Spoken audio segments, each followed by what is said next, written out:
Darren, for people who feel old, tired, weak, or struggle with brain fog, why should they care about creatine? And the second part of this question is it true that one scoop of creatine per day could reverse a decade of aging in your muscles, brain, and bones? And most people have no idea. Oh, so a good loaded part two question. Let's start with the first one. So, creatine basically sacrifices itself. It's a nitrogen containing compound and it helps maintain ATP. And I think most people are familiar with adenosine triphosphate. All our cells use that for energy. So, when we're performing activities of daily living, exercising, whichever it is, carrying groceries, we use ATP. So, the thought is if you have more creatine, you can maintain ATP a little bit longer and get quicker recovery. So that's probably why a lot of individuals, specifically in the weight room, get bigger, stronger, faster on creatine or specifically creatine supplementation. So essentially, it enhances the energy capacity of the body. Secondly, I don't know about that one if it can reverse any aspects of aging. If anything, it can actually improve some facets. So I think it does have some anti-aging properties, but even if it could help improve 1% of that, I'd be buying it pretty quick. Yeah. Yeah. Well, because, you know, ever since creatine's become popular, that leads to more bombastic claims and stuff like that. And so I would love to dive more into like how does creatine impact cognitive function? Because I know that's been something that's been new. People think of creatine as something that helps with muscle growth, but I had no idea the impacts of the brain. So talk in depth about what the research actually says regarding that. So when we consume creatine or we make it in the liver and the brain, it's there to help maintain the ATP. But the cool thing with the brain is that it has the blood-brain barrier, which sort of blunts taking it up from the bloodstream. But just like our brain, just like our muscle, it uses creatine for energetics. So we think creatine increases brain bioenergetics. And it seems to decrease oxidative stress. So that might allow the brain to sort of recover and function at a greater rate. Now, a little bit of caveat, there's been about 19 studies that have looked at cognition globally. About 14 to 15 support creatine, a few don't. When you look closely at the data, there's a really underlying factor. It really seems to work when the brain is metabolically stressed above normal. So, excuse me, sleep deprivation, jet lag comes to mind. So it seems to decrease stress and improve brain bioenergetics. That's likely why we're starting to see a big push now on from the neck up from cognitive function and memory. And when it comes to taking, if somebody wants to take creatine every single day for like a month, let's just say they haven't done it before, what can they realistically expect to happen to their brain and body? Yeah, so the body's a little bit easier. I think one of the biggest things is that creatine should be combined with exercise, and you'll probably notice a rapid improvement in muscle strength, usually upper body more than lower body. But over time, lean body mass and functionality will go up there. Regarding cognitive function, it seems to need to accumulate, and the best lines of evidence suggest that about 7 days at a pretty high dose, that's usually around the loading phase, which most people are familiar with, 20 grams a day for 7 days. That seems to be able to improve brain content. And then obviously that could translate into more cognitive function. So it won't happen in one day unless you take a super physiological dose. So what will likely be the paper of the year in the creatine field, it was a great study out of Germany where they gave 0.35 grams, so super high dose, but they just gave it once during 21 hours of sleep deprivation. And not only did one dose get into the brain, it also helped maintain cognition. So an ER doctor, someone working overnight, a university student during an exam, if you're flying all the way to Asia and you're going to be up all night, this is where it really can come into play. Yeah. And I think people shy away from creatine because they've just been scared to take a supplement like that. They hear the word, oh, it builds muscle, and they're like, oh, like, am I going to get bulky?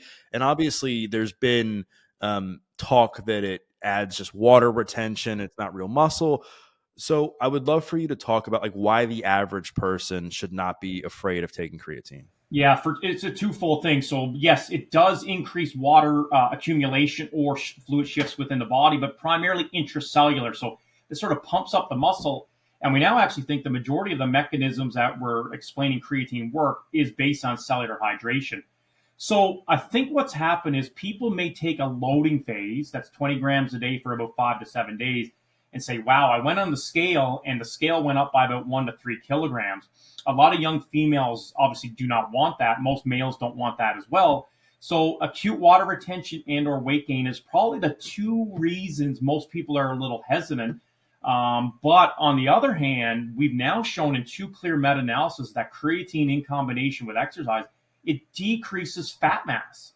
It's a small decrease, but it decreases. So if the number on the scale increases, please note it's likely just water, either an increase in lean mass or muscle mass over time, and likely a decrease in fat mass. So I think everybody that's listening to this should at least consider it, because as we get older, we lose lean mass and we accumulate fat mass, and that has drastic metabolic effects.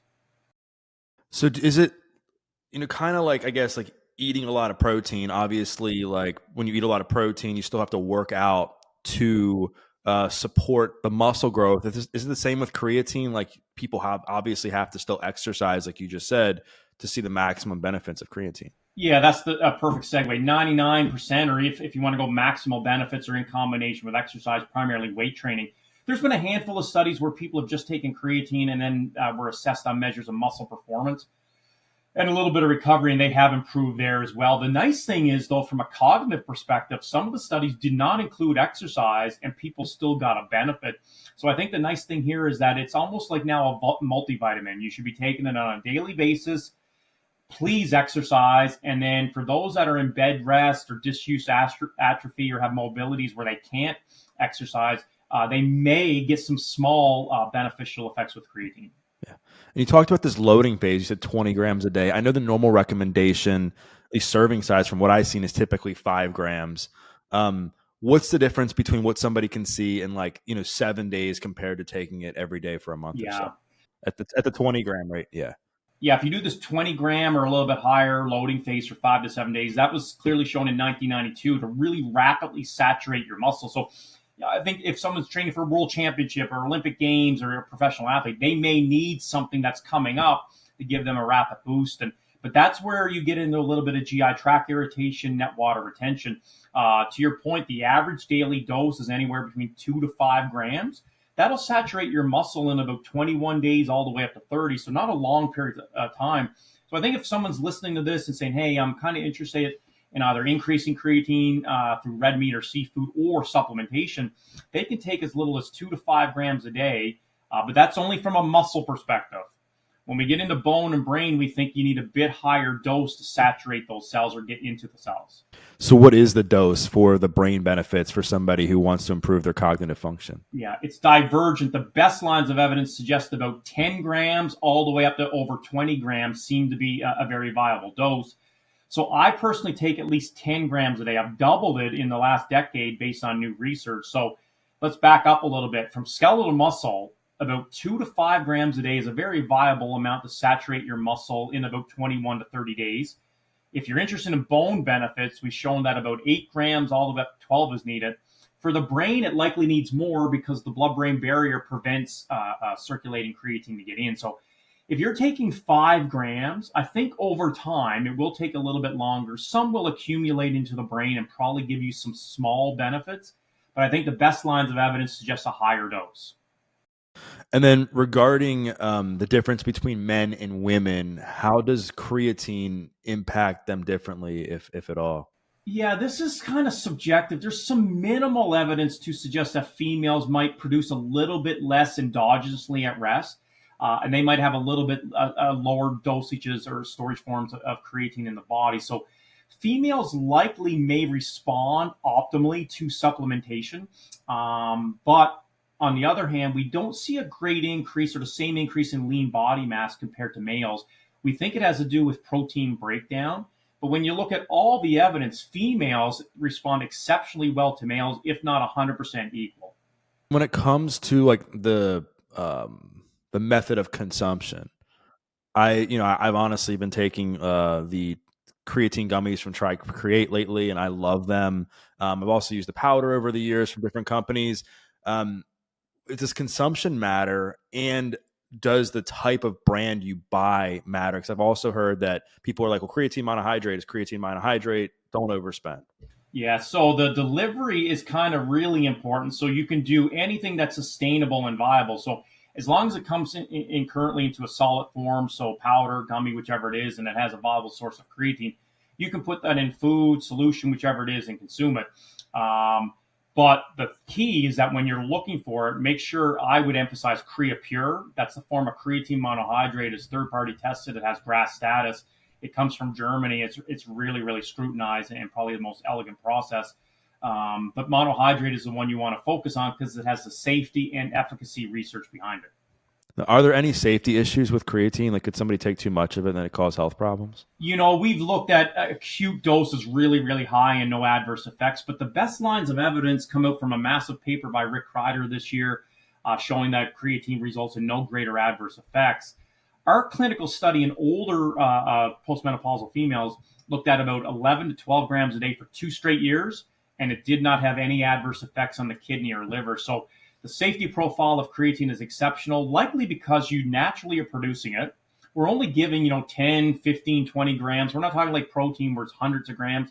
And if your body doesn't like it, you excrete it down the toilet in the form of creatinine. Now, does creatine have its own muscle building benefits outside of protein consumption? Meaning, I've heard that, you have to consume a certain amount of protein each day to build muscle. Does the creatine only work if you do that, or does it have its own benefits? It has its independent mechanisms, everything from satellite cells to growth factors, to reducing oxidative stress.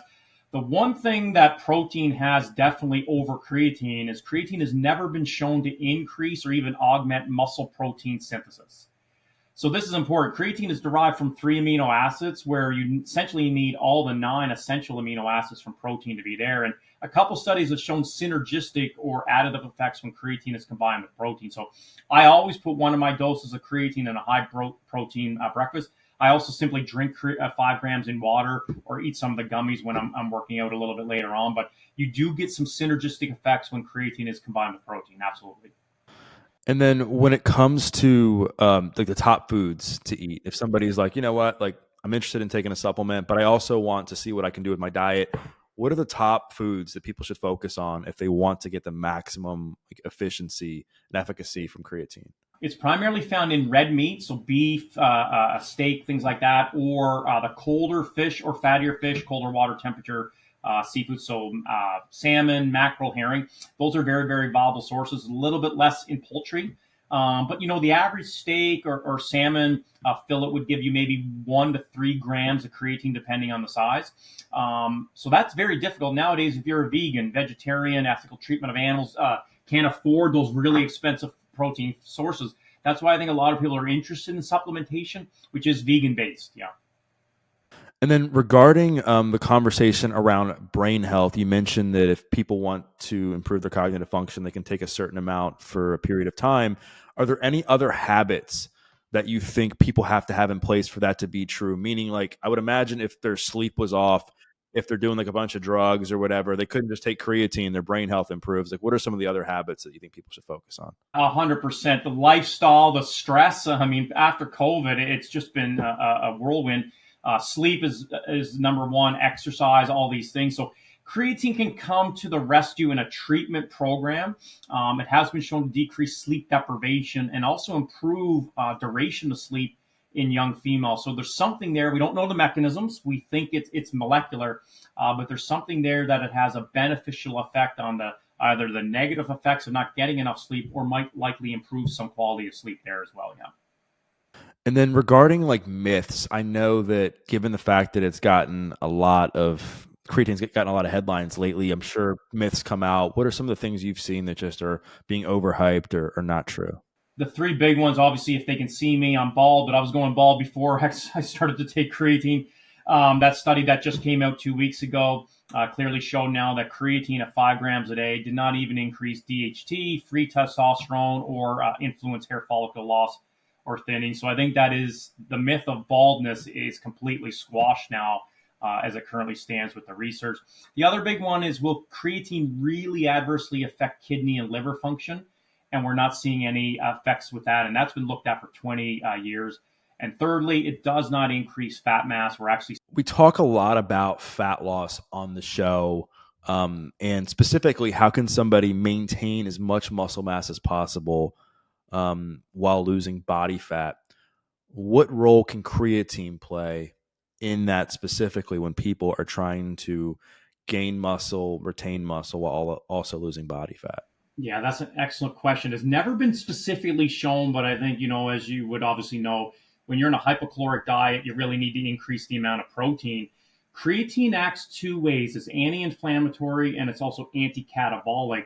So if it decreases protein breakdown, the thought is when those individuals are in a hypocaloric diet and still training, creatine may help decrease breakdown and maintain an environment for muscle growth. So we think it's really, really important for those weight cutting individuals or sporting individuals that are trying to reduce fat mass but maintain muscle mass. I think it's really, really important to consider. Is there a difference between the creatine you get from like red meat and the creatine you would get from a supplement?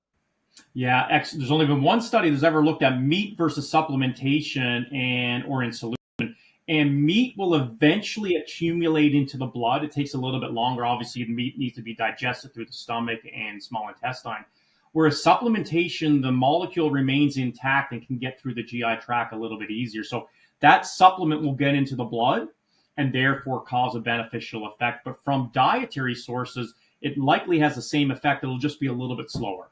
And then when it comes to like building muscle, I know you study that as well. What have you seen to be the best ways to program like a workout plan in congruence with taking creatine for people to maximize muscle growth? Yeah, I think the timing of creatine essentially is irrelevant because it needs to accumulate. But there's good lines of evidence that if you take creatine in close proximity to exercise, before, during, or after, that's a very viable time to sort of augment or increase some of the things that we respond to weight training. So, weight training or exercise has to be there, high protein intake. And then one of the best lines or theories is that muscle contractions allow more creatine into the muscle. So, therefore, if you take it maybe pre, during, or post exercise, that's a very viable option. Yeah. And then what about like programming? Like, do you think that people need, I mean, I know that I've seen like 10 to 20 sets per muscle is like, what do you think about all that? Yeah, I know there's a minimal threshold. They said, if you're working out a muscle group, 12, 15 sets a week. I know Brad Schoenfeld's a world leader on that. He will fluctuate with volume versus frequency. And so there's nothing specific where it says creatine needs to be in combination with this type of program. The goal here is if it increases the ability of the muscle to work, the more work you do, you get more physiological adaptation. So I think creatine just sort of acts as a spark plug or a boost to allow the muscle to do that specifically. Yeah. And so we also talk a lot about mental health on the podcast. And as we've said, creatine, has been known to be this physical health supplement. And do you think based on what you've seen in the research and what it does to the brain, it should also be considered a supplement for mental health as well? It's not there to be considered a mental health supplement yet, but let's talk about the evidence to suggest it's coming. So we've already talked about sleep deprivation, a little bit of cognition, but from the antidepressant and anxiety realm, it really has some strong evidence in combination with their normal treatment program. So, a great group out of Utah, some psychiatrists have clearly shown that in clinical depression, creatine supplementation can get into the brain and really improve some of the symptoms or decrease symptoms of depression and anxiety when those individuals will still on their medications. The study of children with concussion, I think anybody that's in a contact sport should really consider creatine as a staple because what you don't want is to get a concussion or head trauma and then wait for creatine to accumulate. So, professional football players, soccer, whichever it is, this is something that you should take almost as a preventative strategy because certainly in rodents, they've shown that pre-concussion or post, creatine supplementation has alleviated the symptoms there as well. And we'd love for the promise that's coming on Alzheimer's and dementia, but I think there's a multifactorial approach. We can't conclude it has a lot of mental health aspects clinically, but I think there's a lot of promise that's there to conclude it's something, and it never has any detrimental effects, and it's one of the reasons I take it. Knowing what you know about creatine's impacts on the brain and what we just talked about with mental health and cognitive function, certain people who listen to my show have been drug addicts. I'm a former drug addict myself who have completely destroyed their brain for years or even decades. Um, do you think that with that said, it's possible for creatine to help reverse some of the impacts of that if they took it for, a certain period of time? Yeah, that one is really tough to answer. I'd have to say right now, based on no evidence, no, or we don't know. However, creatine may have the application to be a neuromodulator or transmitter. So if it has beneficial effects in clinical depression and can increase brain bioenergetics, there is potential for the recovery aspect there. But obviously, we would need some studies to show that before we could conclude that. Yeah. Have there been any studies on anybody who's had like pretty bad cognitive decline? They've taken creatine and it's impacted their brain? Yeah, right now I know there's a camp out of Kansas looking at Alzheimer's, and that's a whole area of promise and hope, and we're hopefully going to be looking at clinical dimension. The only areas that when we get into cognitive decline is usually around head trauma and concussion. And so when the brain is really inflamed, there's a lot of aspects there, and creatine has been shown to improve aspects of recovery. And in a study that is in adults with long COVID, it really reduced brain fog, headaches, and increased brain creatine content there as well. So there's a lot of potential and emergence coming, and hopefully we see a lot more clinical data with that over time as well. Is the improvement in brain fog, is that due to how it interacts with ATP? It's ATP. It rises basically brain bioenergy, but we think it's actually the anti-inflammatory things. It reduces something called reactive oxidative species, or allows your mitochondria, which is the powerhouse of the cell, to work more efficiently and maybe repair the brain or speed up recovery quicker. Yeah. And then if you were to say, let's just say somebody's listening to this, like, all right, Darren, like I'm going to take creatine, but I also want to make sure I'm having these other lifestyle habits nailed so I can maximize the amount of creatine I'm taking and I can really have a dramatic impact on my overall well-being, brain health, etc. What types of habits would you say that they should include to make sure that they're optimizing their lifestyle? Yeah, there's about at least five. So adequate sleep. You got no matter how much caffeine you're consuming, you need to have adequate sleep. You need to have a healthy diet and lifestyle. And two things that are really important there. So if you're making a cake, resistance training or exercise has to be the base of the cake. High protein is the chocolate icing, and maybe sprinkling on top is creatine to make it taste a bit better. But you've got to have an adequate diet, low stress, adequate sleep.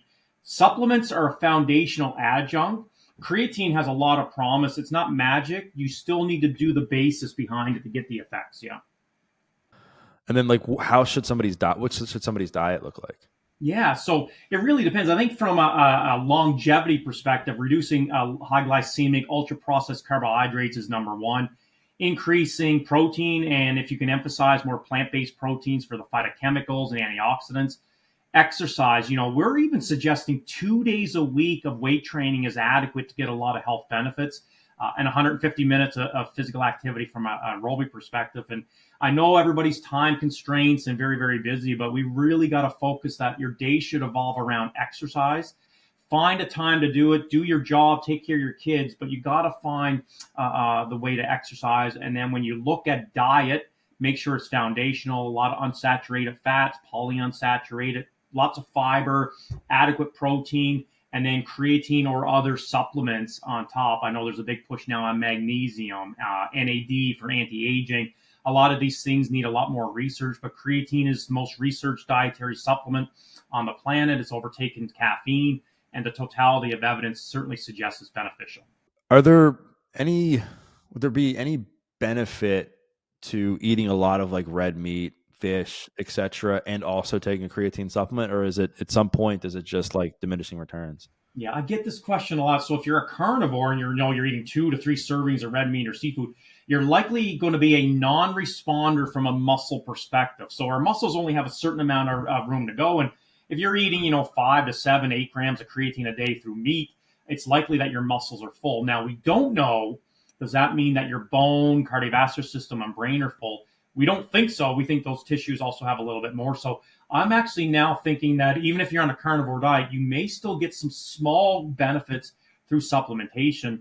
The reason I say that is when you look at vegans and you give those individuals creatine, they respond exceptionally well, not only from a muscle perspective, but also from a cognitive perspective as well. Are there any other like supplements you're seeing right now? Obviously, I know your main focus is creatine and it has been, but is there any others that you're seeing right now that could be like the next kind of creatine that people start talking about?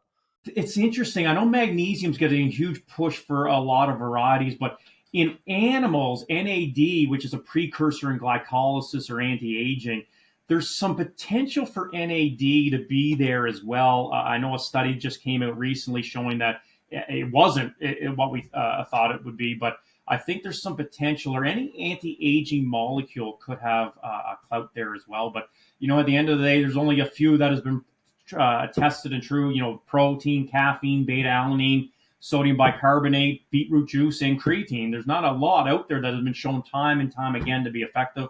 But the consumer really needs to go into evidence-based research before they purchase it, because the safety of a lot of these things has not been established, and you want to make sure first it's safe and then effective. So I would guess, the omega-3s are getting a lot of press, but I think the one that might is NAD, if it can be shown in humans to have the efficacy. Yeah.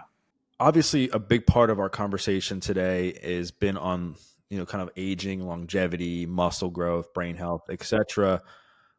And I think over the last few years, there's been more people that feel like kind of lost and just foggy and just not being able to think clearly and overstressed.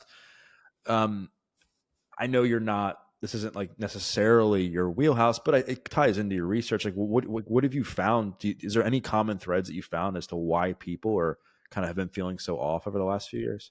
If I had to guess, it's really reduction in quality of sleep, or the volume of sleep. And the stressors of today's society are unbelievable. I mean, every time you turn on the news, it's all negative. So the brain takes that in. It's never happy anytime you turn on the news. So we're bombarded with information on our phones or whichever it is. And unfortunately, our brain only has so much capacity. And I think stress is the number one thing that is so accumulated, and why I'm a big proponent of exercise. It's something foundational to sort of cause that endorphin release, and increase dopamine and serotonin. And you never hear someone say, "Geez, I just finished a workout and I feel worse." They always feel so much better. Go for a run on the river, whichever it is, and I think stress and probably lack of sleep or quality of sleep are the two biggest ones there. And that's why you got to get sleep, reduce stress the best you can, take time for yourself, and exercise is foundational. Yeah. You mentioned sleep. We talked earlier about sleep deprivation. What does that actually like look and feel like? God, I go through it quite a bit every now and then. You're waking up, you're busy and stuff like that. And I can really attest to this when I fly over to Europe. I can't sleep on the plane. So I'm up all night, and then, time zones, and you wake up, you're sort of, you're wobbly, you're foggy. You can't remember basic things. And it's like the brain is starving for recovery. It's just like when your muscles are extremely sore, think of your brain being extremely sore. And it could be debilitating in sometimes. And no matter how much coffee you're drinking, it just doesn't seem the effects. And the whole day you're like, I feel lethargic. So sleep is really, really crucial. It's probably the hottest topic right now, ways to improve sleep. I hear all about melatonin to magnesium, all these sleep recovery agents. And I think it's one of the most important things that we've often overlooked for the last few decades. Yeah. What's the protocol if somebody were to come and say, you know what, I'm feeling super sleep deprived, my brain is a mess. Like, I know you mentioned it's got to be like at least 10 grams of creatine per day. Like, is there anything else that you think people, if you were to give somebody like a protocol, like what would be in that to help them reverse that? Yeah, I think a few things that I've come across is decrease your screen time after supper, get away from the bombardment of stimuli, take some time for yourself. Also, I find watching a funny TV show or something that's interesting to get away from the stressors. But trying to go to bed at the same time every night is very consistent. Try to decrease your caffeine at least 4 hours before bed. That's been shown to wreak havoc there as well. So there's all these things that come into play. It's very difficult for the average human. They're saying, I can't do this. I'm busy. I'm not getting home or ready for bed till 11, 12 at night, and got to get up at 5 in the morning before I beat traffic. So you got to make those priorities there. But I know screen time is one that I've seen the psychological research being a big one. Yeah. Yeah, that's huge. I think we're not even like there as far as seeing the downstream effects of social media and our phones on how it impacts the brain. Instantaneous overload. It's unbelievable. Yeah. You talked about exercise and the idea that you never hear anybody be like, yeah, I'm just so, I wish I didn't do that run, or I wish I didn't go to the gym, unless they got like injured or something. But 99% of the time, people are like, I feel so much better. What is it about exercise and the brain that makes it so good for your health? Yeah, I wish we had one answer, but it's so multifactorial. It's almost like we can't measure it. Everything from serotonin to dopamine to these endorphins, myokines. But then you go on to the psychological. Is it an increase in self-efficacy because you're like, hey, I did something that's really good for me today, and it's done. I feel better about myself, so self-esteem goes up. Maybe you're making improvements. You're running longer. You're lifting longer. You're improving your body composition. So exercise is health promoting, and I think when we do it, we feel way better about ourselves because it unlocks so many things. Like when you ask that question, everything goes up with exercise. When you think of every variable that goes up or improves, and that way you could also say, hey, we've increased fat mass loss. So everything goes up, and I wish we could do it more often. Sadly, most people don't even do that on a daily basis, and we got to get there for longevity and health effects. Yeah. You used to hear a lot about a runner's high, and I've experienced that myself. I mean, do you think, I know you've said the research with creatine and its impacts are maximized through resistance training. And obviously resistance training, I think, has kind of taken the lead as being like, if you're going to focus on one form of exercise, if you can do it, work out, lift weights, right? That's correct. Yeah. Do you think that aerobic exercise has the same cognitive benefit as resistance training, or do you think they're slightly different? Oh, there are probably more. So when you look at those two, aerobic exercise, the MRI scans from aerobic exercise are lit up like a rainbow. Resistance training will be there, but the benefit of continuous muscle contractions longer seem to have more cognitive effects, and that's why if you can do more repetitions, that organelle called the mitochondria responds a little bit better there as well. So the best form of exercise is the one you're going to do. Secondly, do both. If you want to live longer and better, do weight training and cardio. But if you had to choose only one, you're right. Weight training gives you pretty much all the benefits of cardio. Then you get the musculoskeletal benefits there as well. But hopefully, everybody listening here is doing their steps a day, HIIT training, whatever it is, and weight training as well. Yeah. I'm sure people ask you all the time what your routine looks like. What does your personal exercise routine look like? Yeah, so it's pretty straightforward. I used to do split routines with muscle groups, and then I got injured all the time. So I love doing whole body about Monday, Wednesday, Friday. I also have a Peloton bike and treadmill that I'll do when the weather's bad outside. But I live in the mountains in BC, so we're hiking, golfing. I have one of these Garmin watches. I try to get at least 10,000 steps a day in addition. So I love the workout structured 5 days a week, Monday and Friday. And then on the weekends, it's kayaking, things like that. But I try to be active every day. I almost lose my mind if you said we're going to sit down and watch 6 hours of TV. I just can't do it. I try to like to be active. So the goal there is I really have known improvements by splitting up. I know the interference effect is potentially there with intensity, but I kind of like to split up my cardio on opposite days to my weight training if it's structured. I can combine the two if I'm very, very busy, like if you're traveling, but I definitely try to work out at least 5 days a week structured and still add in activities of daily living. And what about your nutrition? What's that look like? Pretty straightforward as well. So I get about 50 to 60 grams of protein for breakfast. So it's Greek yogurt, collagen, creatine. I throw in there blueberries and whey protein. And then at lunch is pretty basic. It's either like a chicken sandwich and veggies or whatever it is. But I'm trying to get at least a gram of protein per pound. So I'm about 190 to 195 pounds. That's way more protein than I need, but I definitely want to be in surplus because a lot of people don't realize when they talk about protein requirements, yes, it's for muscle, but it's also for hormones, enzymes, immune system. So I'd like to be in a surplus. I certainly don't want to be in a deficit. I take omega-3 pills a day, about 3 grams, magnesium, vitamin D, a multivitamin just for a little bit of peace of mind, and of course, creatine, protein. Yeah, so those are the five big ones. I'm starting to consider the NAD, but I need to see a lot more research in humans. Yeah. Because it wasn't there also something that came out about NAD that could have some potential negative side effects too, or? Yeah, I'm not aware of the negative ones, but if you're taking in a coenzyme that's needed for glycolysis or anti-aging, of course, until it's shown to be safe and effective. So I'm really curious about this line of evidence in the rodent model. But I know a review just came out this week on Twitter showing that in humans, decreased NAD did not compromise muscle function in older adults. But I think there's something there, but time will tell. You mentioned rodents. Should people like the average person when they like see research on something? Should they take that kind of stuff seriously, or should they wait until like it's performed on humans?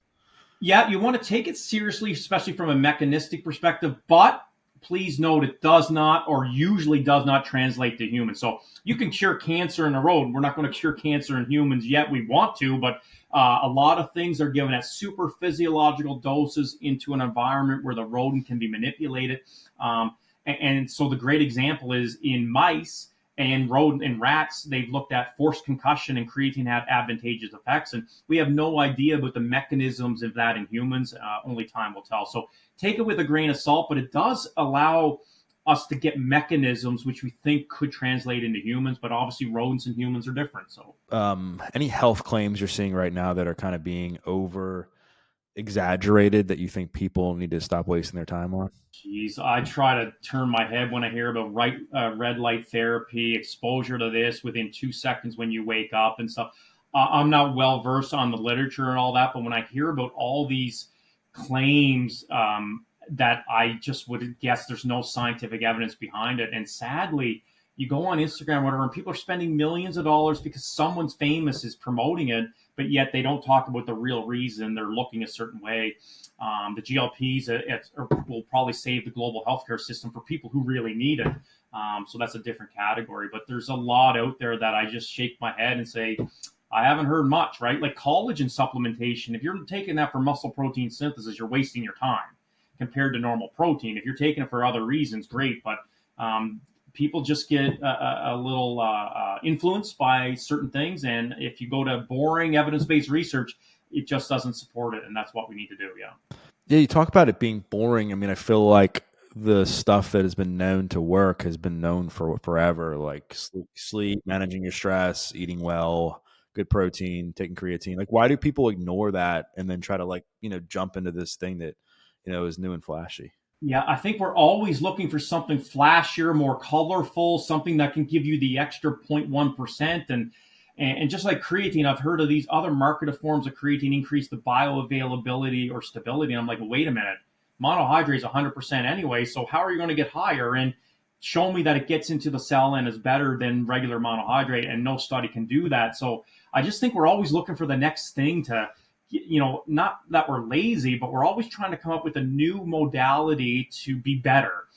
It went from, CrossFit to high rocks. And you look at the common modalities, it's called exercise. And whatever's sustainable for you to do great, nutrition is pretty foundational. We've known the benefits of complex carbohydrates, unsaturated fat, and protein for centuries. And creatine was discovered in 1832. So over a century ago, but only until we get the new evidence-based research is sort of exploded. Yeah.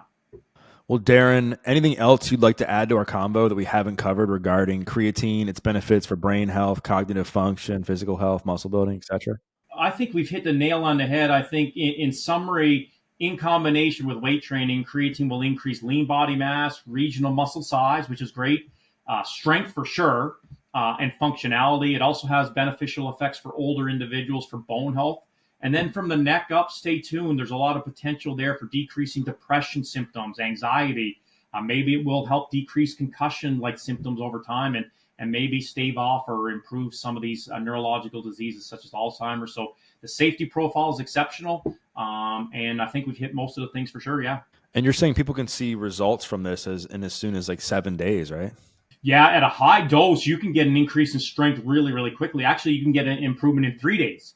So this is something you consider from a muscle performance. A tissue takes a little bit of time to mold over, but for performance, you can get effect. But from a cognitive perspective, a super high dose, if you know you're going to be sleep deprived, there's that great study out of Germany that used an MRI for the brain showing that it had beneficial effects. Yeah. Well, Darren, this has been amazing. If people want to find out more about your work and your research, where can they do that? Yeah.